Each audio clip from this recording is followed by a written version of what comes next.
त्याचबरोबर आमचे चळवळीतले सहकारी बाबूरावजी पोटभरे, या ठिकाणी असणारे सर्व कार्यकर्ते, हे आंदोलन चालवणारे. आता मला एक सांगा, आपल्याला आंदोलन पुढे न्यायचे, त्या तांदळवाडीतले सोडून कोण कोण आहेत? हात वरी करा बरं. हा, ठीक आहे. बाबूरावजी पोटभरे बोलले,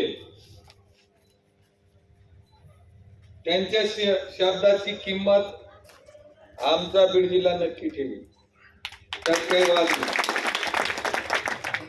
आम्ही पाठीमागे एक ऊसाचं आंदोलन चालवलं,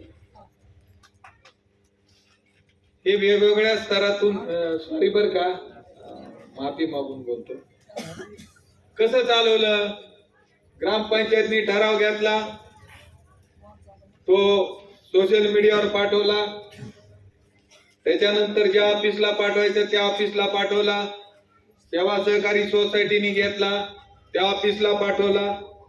मी बी एका गावचा सरपंच आहे, त्यामुळे ही या पद्धतीने सुद्धा आपल्याला या जे काही निवडणूक आयोग आहे त्याच्यावर आपल्याला हे प्रेशर या पद्धतीने वाढवावं लागेल.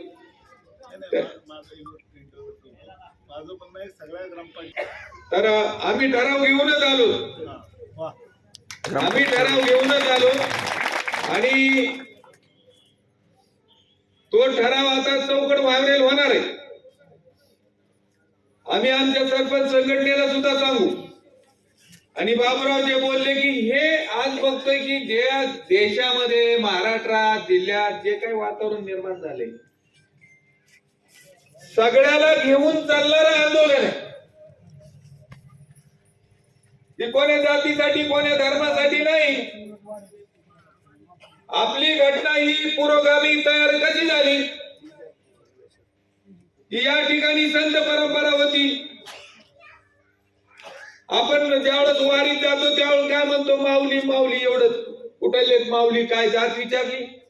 कुणी कुणाला जात विचारत नाही, धर्म विचारत नाही, काय, फक्त एकच शब्द असतो, माऊली.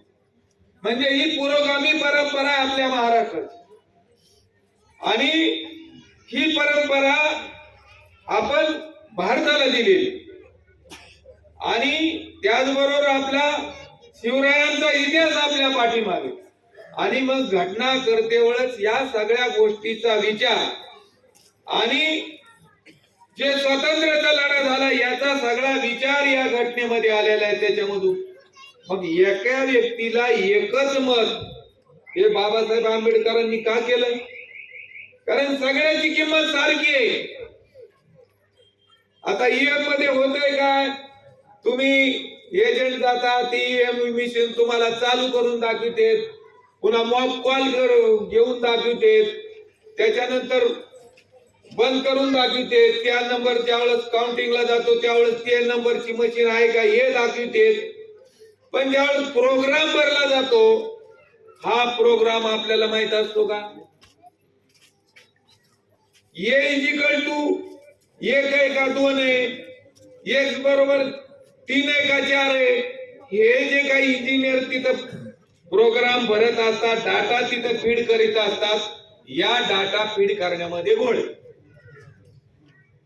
डाटा फीड करते वेळेस कुणी असतं का? कुणीच नसतं. ते इंजिनियर ते काय ते तेवढेच असतात. मग तिथं तो हा घोळ आहे. मग त्याच्यापेक्षा ही मशीनच नको. बाबूरावजींनी सांगितले की आज जगातच कुठं नाही आणि महाराष्ट्रातच कशा. परंतु हे आंदोलन चालू झालेलं आहे, आणि या आंदोलनाचा आता आपल्याला विस्तार कसा करायचा हेच आपल्याला विचार करावा लागेल. आणि पाटला बरोबरची काही मंडळी आहे, वारे पाटला बरोबर, त्यांनी या सगळ्या गोष्टीचा विचार करावा. आणि तुम्ही त्या पद्धतीने आम्हाला आदेश द्या. आम्ही काही सूचना दिल्यात की आम्ही आमच्या जिल्ह्यामध्ये किंवा बाहेरच्या जिल्ह्यात बी आम्हाला जिथं जिथं संपर्क करता येईल तिथं नक्की हे ठराव आम्ही घ्यायला लावू. आणखीन संस्थेला घ्यायला लावू. ना हे आमचे मार्केट कमिटीचे उपसभापती आहेत, तर आम्ही तिथं पण घेऊ. म्हणजे या पद्धतीने सुद्धा आपल्याला दबाव वाढवा लागेल. ज्यांनी वरी हात केले त्यांची सुद्धा जिम्मेदारी. तुमच्या ग्रामपंचायत मध्ये हा ठराव झाला पाहिजे, तुमच्या सोसायटीमध्ये झाला पाहिजे. हे ठराव घेऊन इथं पोस्ट करणे, त्याचबरोबर शासनाला पाठवणे, निवडणूक आयोगाला पाठवणे, हे काम आपल्याला करावं लागेल. आणि तरच ह्या आंदोलनाचा विस्तार होईल. आणि बाकी राहिलं, इथं वारे पाटील उपोषण करते, आपण करू ना.